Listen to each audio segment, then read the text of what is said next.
নমস্কার দর্শক বন্ধুরা, আপনাদের চ্যানেলে স্বাগত জানাচ্ছি। আমি সুশান্ত শাস্ত্রী।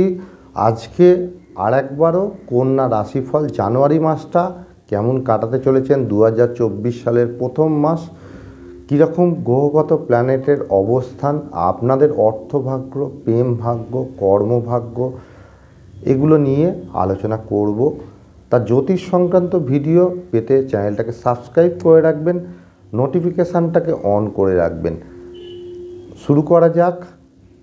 দেখুন, স্ক্রিনে চার্টটা দেয়া হলো।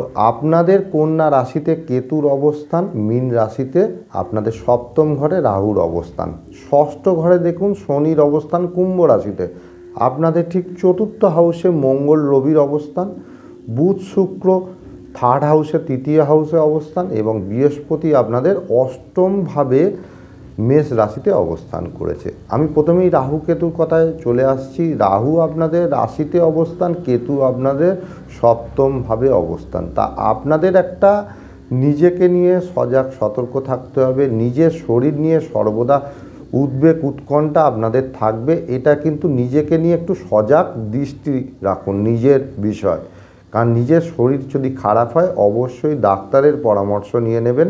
এবং এই যে কেতুর এখানে অবস্থান হেতু আপনারা মানসিক উদ্বেগ থাকবে এবং আপনাদের এই কেতু রাশিতে অবস্থান হেতু আপনাদের কি ধরনের রোগ আছে সেই রোগগুলো কিন্তু মাঝে মাঝে বাড়তে পারে। তা এই মাসটাতেও কিন্তু সেই যোগই পরিলক্ষিত হচ্ছে। তা আপনাদের দ্বিতীয় ভাবের অধিপতি আর নবম ভাবের অধিপতি হচ্ছে শুক্রদেব, সে কিন্তু তৃতীয়ভাবে গোচর করছে। 3 থেকে ঠিক নবমভাবে দৃষ্টিটা আপনাদের, নবমভাবে শুক্রের নিজের ঘরে দৃষ্টি আছে। তা আপনারা ভাগ্যের সহায়তা পাবেন এই মাসটায়, আপনারা পিতার সহায়তা পাবেন, পিতার বা পিতৃস্থানীয় ব্যক্তির দ্বারা আপনারা উপকৃত হতে পারেন। বুধ আপনাদের তৃতীয় ঘরে অবস্থান করছে, 2 তারিখের পর মার্গী হচ্ছে। তা 2 তারিখের পর মার্গী হচ্ছে, বুদ্ধির জায়গাটা আপনাদের খুব ভালো, বুদ্ধিমান আপনারা। এই বুধ 7 তারিখে আপনাদের রাশি পরিবর্তন করে চতুর্থভাবে যাবে, সেখানে রবি বুধের একটা বুধাদিত্য যোগ তৈরি হবে। তার ফলে আপনারা জমি বাড়ি ক্রয় করার যোগও পরিলক্ষিত হয়। যদি সুযোগ আসে হাতছাড়া করবেন না। মায়ের দ্বারা উপকৃত হতে পারেন, মাতৃস্থানীয় ব্যক্তির দ্বারা উপকৃত হতে পারেন, এগুলো আপনাদের দিচ্ছে। পঞ্চম ভাবটা নিয়ে আসি, আপনাদের প্রেমের ভাবটা নিয়ে আসি। পঞ্চম পতি আর ষষ্ঠ পতি শনি, সে কিন্তু ষষ্ঠভাবে গোচর করছে। আপনাদের প্রেমময় জীবনে অনেকের কিন্তু ঝামেলা, অশান্তি, বিবাদ, বিচ্ছেদ এগুলো কিন্তু জানুয়ারি মাসটা আপনারা পাবেন।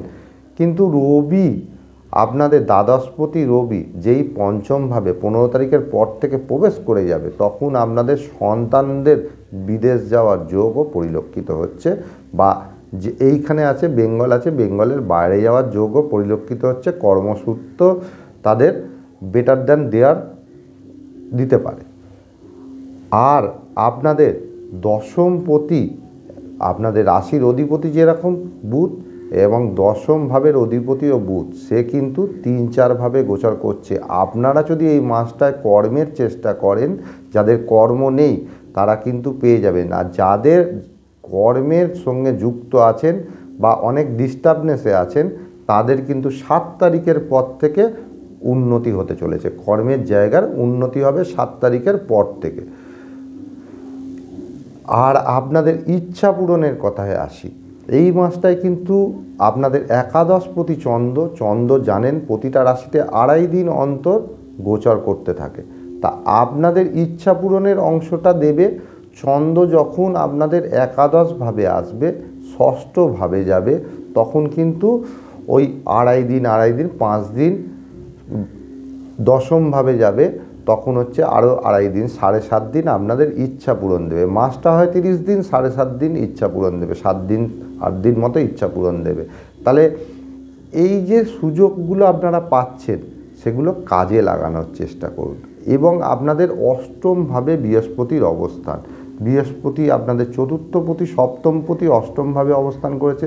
স্ত্রীর বিষয়ে সতর্ক থাকুন। দাম্পত্য জীবনে আপনাদের পার্টনারের বিষয়ে শরীরের বিষয়ে সজাগ সতর্ক থাকতে হবে। হঠাৎ কোনো আঘাত আপনাদের লাগতে পারে, এড়িয়ে চলার চেষ্টা করুন।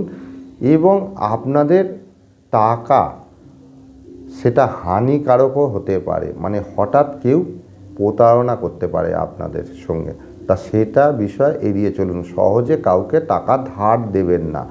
এবং রাহু সপ্তমভাবে আসে, যারা ব্যবসা জয়েন্ট ব্যবসা করছেন তা অপরের দিক থেকে প্রতারণা আসতে পারে, অবশ্যই সেই দিকে কঠোর দৃষ্টি আপনাদের রাখতে হবে।